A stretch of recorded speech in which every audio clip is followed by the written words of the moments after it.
نحمدہ ونصلی ونسلم علی رسولہ الکریم اما بعد فاعوذ باللہ من الشیطان الرجیم بسم اللہ الرحمن الرحیم۔ برادران اسلام، انشاءاللہ آپ حضرات کی خدمت میں آج کی مجلس میں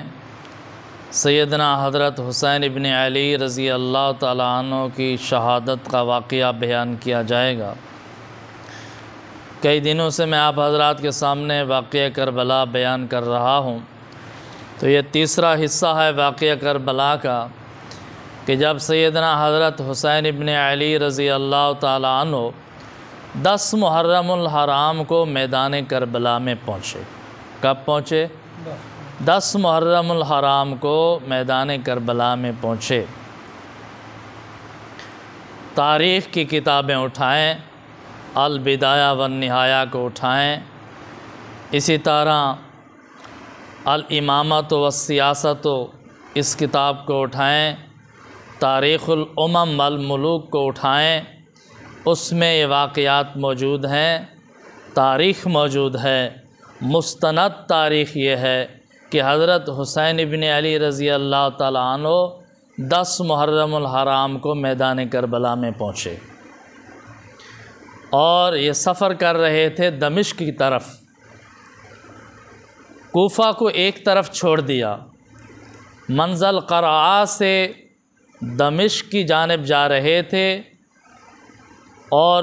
2 منزلیں طے کر کے تیسری منزل تھی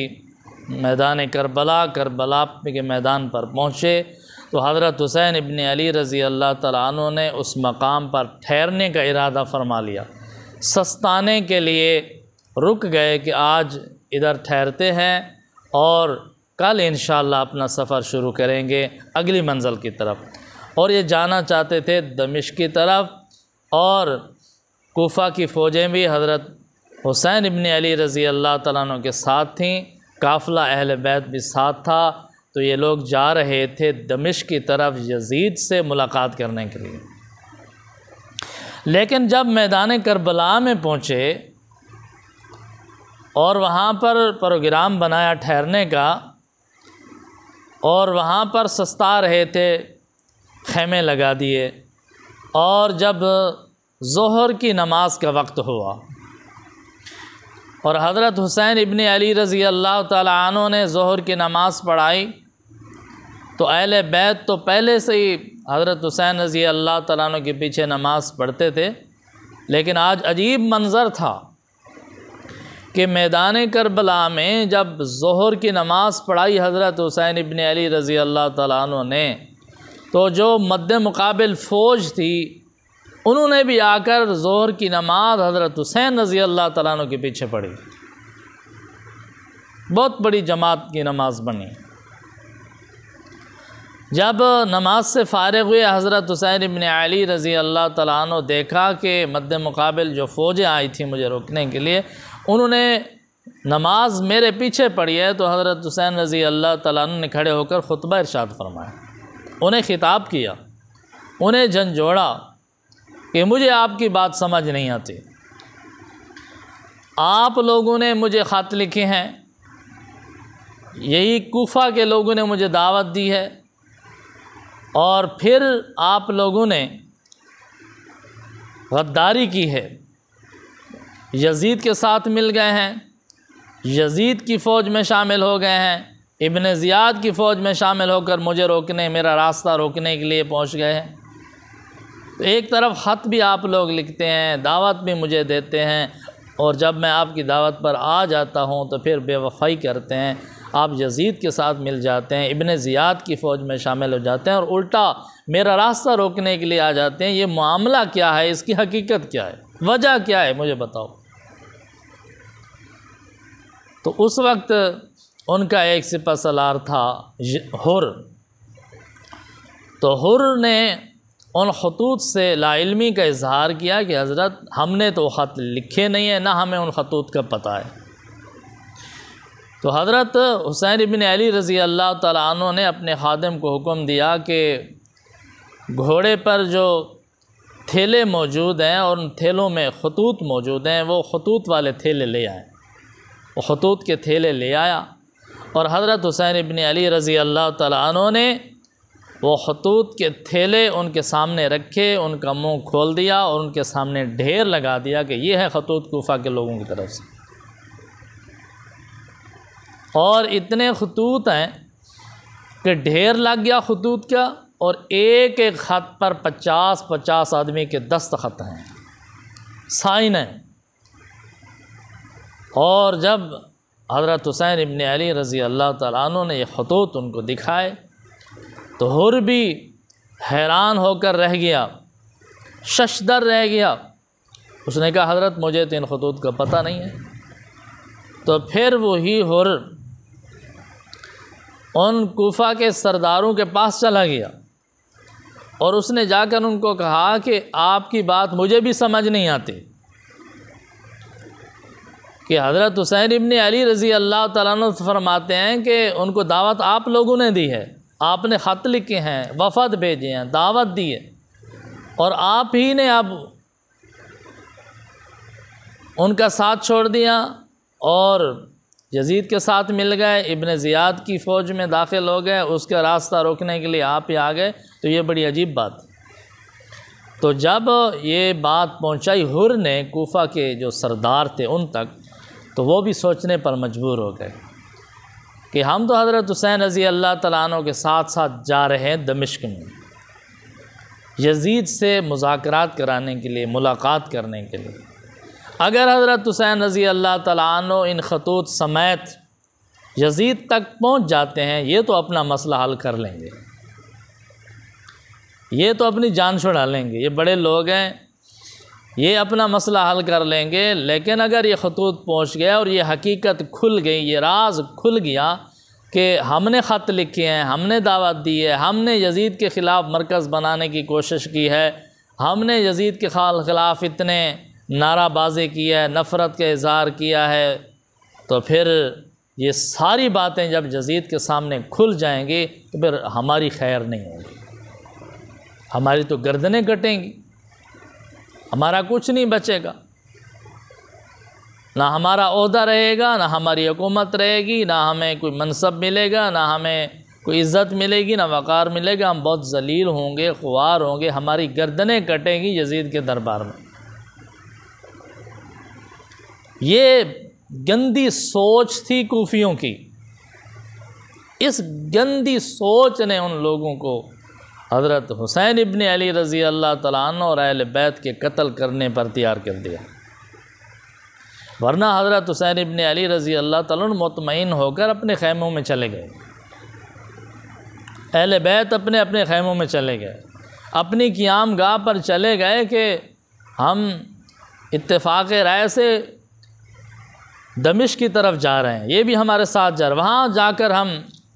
اپنا وقف بیان کریں گے۔ لیکن جب وہ اپنی قیام گاہ کی طرف چلے گئے اور ان کوفیوں نے، ان ظالموں نے، ان حضرت حسین رضی اللہ تعالیٰ عنہ کے دشمنوں نے یہ گندی سوچ سامنے رکھ کر کہ اب یہ راز فاش ہو جائے گا، اب اس قصہ کو یہیں پہ ختم کر دینا چاہیے، اس کی ایک ہی صورت ہے کہ میدان کربلا میں حضرت حسین رضی اللہ تعالیٰ عنہ اور اہل بیت کو شہید کر دیا جائے، ان کو قتل کر دیا جائے اور ان خطوط کو جلا دیا جائے، تاکہ نہ کوئی گواہی دینے والا باقی رہے، نہ کوئی خط باقی رہے، نہ ہماری یہ بات، یہ حقیقت جا کر کھلے، نہ ہمارا راز کھلے۔ اور دوسری بات یہ ہے کہ اگر ہم یہاں پر حضرت حسین رضی اللہ تعالیٰ عنہ اور اہل بیت کو قتل کر دیتے ہیں، شہید کر دیتے ہیں، تو یہ بات یزید کے لیے بھی بہت نقصان دہ ہے، بہتر نہیں ہے۔ یزید کی حکومت بھی پھر باقی نہیں رہ سکتی، یہ بات یزید کی حکومت کی جڑوں کو اکھاڑ دے گی، اس کی بنیادوں کو ہلا کر رکھ دے گی، پھر یزید کی حکومت قائم نہیں رکھ سکے گی، اور پھر ہمارے ساتھ بگاڑنا بھی آسان کام نہیں ہوگا یزید کا۔ تو یہ گندی سوچ تھی، یہ ظالمانہ سوچ تھی، یہ حرص اور لالچ بھری سوچ تھی جس نے ان ظالموں کو حضرت حسین ابن علی رضی اللہ تعالیٰ عنہ اور اہل بیت کو قتل کرنے کے لیے تیار کر دیا۔ تو جب حضرت حسین رضی اللہ تعالیٰ عنہ اور اہل بیت اعظام حضرت حسین رضی اللہ تعالیٰ عنہ کے ساتھی اپنی قیامگاہ پر چلے گئے تو عصر سے پہلے ان ظالموں نے پلان بنا کر یک بارگی اہل بیت کے خیموں پر حملہ کر دیا، اور شام سے پہلے ان ظالموں نے، اہل بیت کے دشمنوں نے حملہ کر کے اہل بیت اور حضرت حسین ابن علی رضی اللہ تعالیٰ عنہ کو خون سے لت پت کر دیا۔ اور یہ ایک قیامت تھی جو میدان کربلا میں اہل بیت پر ٹوٹی۔ اتنا بڑا ظلم جس کی کوئی انتہا نہیں ہے، اتنا عظیم واقعہ کہ شاید اسلامی تاریخ میں اتنا عظیم واقعہ پیش نہ آیا ہو۔ تاریخ اسلامی میں اتنا بڑا ظلم کسی پر نہ کیا گیا ہو جتنا حضرت حسین ابن علی رضی اللہ تعالیٰ عنہ اور اہل بیت پر کیا گیا۔ دیکھو تو صحیح کن پر ظلم کیا جا رہا ہے۔ نواسہ رسول، جگر گوشہ بطول سیدنا حضرت حسین ابن علی رضی اللہ تعالیٰ عنہ، یہ کون ہستی ہیں؟ اہل بیت اعظام میں کون ہستیاں ہیں؟ یہ وہ عظیم ہستیاں ہیں جن کے جسم میں رسول اللہ صلی اللہ علیہ وسلم کا خون گردش کر رہا ہے۔ یہ اولاد رسول ہیں، یہ اہل بیت رسول ہیں، یہ خانوادہ رسول ہیں، جن کو ظالموں نے ظلماً قتل کیا، بڑی بے دردی کے ساتھ قتل کیا اور بڑا دھوکہ دے کر فراڈ کر کے قتل کیا۔ دیکھو اسلامی تاریخ میں اسلام کے مجاہدین نے ہر میدان میں اپنی جانیں قربان کی ہیں، لیکن وہ جہاد تھا اور دشمن کے ساتھ جنگ تھی۔ مسلمان تھوڑے ہوتے یا زیادہ ہوتے، اللہ کی ذات پر توکل کر کے بھروسہ کر کے نکلتے، میدان جہاد لگتا، میدان جنگ ہوتا، آگے کافر ہوتے، کافروں کے ساتھ لڑائی ہوتی، مشرکوں کے ساتھ لڑائی ہوتی، یہودیوں کے ساتھ جنگ ہوتی، کفار کے ساتھ جنگ ہوتی، مقابلہ ہوتا، بہادری کے جوہر دکھاتے، اس میں صحابہ کرام رضی اللہ تعالیٰ عنہ اہل بیت اعظام زخمی بھی ہوتے، شہید بھی ہوتے، تو وہ میدان جنگ ہوتا تھا۔ ان کے پاس اسلحہ ہوتا تھا، ان کے پاس اسلحہ ہوتا تھا، ان کے پاس گھوڑے ہوتے تھے، ان کے پاس گھوڑے ہوتے تھے، جنگ کی تیاری ہوتی تھی، میدان جنگ لگایا جاتا تھا تو وہ اور بات ہوتی۔ یہاں تو حضرت امام حسین ابن علی رضی اللہ تعالیٰ عنہ تو جنگ کے لیے تیار نہیں ہیں، نہ کوئی فوج ساتھ لے کر آئے ہیں، نہ کوئی تعداد ساتھ لے کر آئے ہیں۔ یہ تو حالات کی اصلاح کے لیے جا رہے تھے، کوفے جا رہے تھے، اپنے گھر جا رہے تھے، ان کا تو ارادہ ہی نہیں تھا جنگ کا، اور نہ جنگ کی تیاری کی ہے۔ اہل بیت ساتھ ہیں، مستورات ساتھ ہیں، بچیاں ساتھ ہیں، صاحبزادیاں ساتھ ہیں، تو بچے چھوٹے چھوٹے بچے ساتھ ہیں، تو یہ جنگ کے لیے تو جا نہیں رہے تھے، کافروں کے ساتھ جہاد نہیں کرنا چاہتے تھے، جنگ نہیں تھی۔ یہ تو کوفہ جا رہے تھے، اپنے گھر جا رہے تھے، حالات کی اصلاح کے لیے جا رہے تھے، لیکن وہاں پہ ظالموں نے گھیر لیا اور اس سازش کے تحت دھوکہ کر کے، بے وفائی کر کے، یزید کے ساتھ مل کر، ابن زیاد کے ساتھ مل کر ان ظالم کوفیوں نے حضرت حسین ابن علی رضی اللہ تعالیٰ عنہ کو اور اہل بیت اعظام کو میدان کربلا میں شہید کر دی۔ لیکن ایک عجیب بات ہے کہ آخر اتنا عظیم واقعہ کیوں پیش آیا؟ ابھی تو خیر القرون کے دور تھا، سن 61 ہجری میں یہ واقعہ پیش آ رہا ہے، ابھی تو 60 سال ہوئے ہیں ہجرت کو، دور نبوت کو۔ اب واقعہ خیر القرون میں پہلی صدی میں یہ واقعہ پیش آ رہا ہے، خیر القرون کے پہلے دور میں واقعہ پیش آ رہا ہے۔ صحابہ کرام رضی اللہ تعالیٰ عنہ کی بہت بڑی تعداد موجود ہے، اور عجیب بات ہے کہ جو حضرت حسین ابن علی رضی اللہ تعالیٰ عنہ کے مد مقابل ہیں، وہ بھی کلمہ گو ہیں، وہ اپنے آپ کو مسلمان کہتے ہیں، وہ بھی اسلام کے دعوے دار ہیں، لیکن ظلم یہ ہے کہ کلمہ گو ہونے کے باوجود، اسلام کا دعویٰ کرنے کے باوجود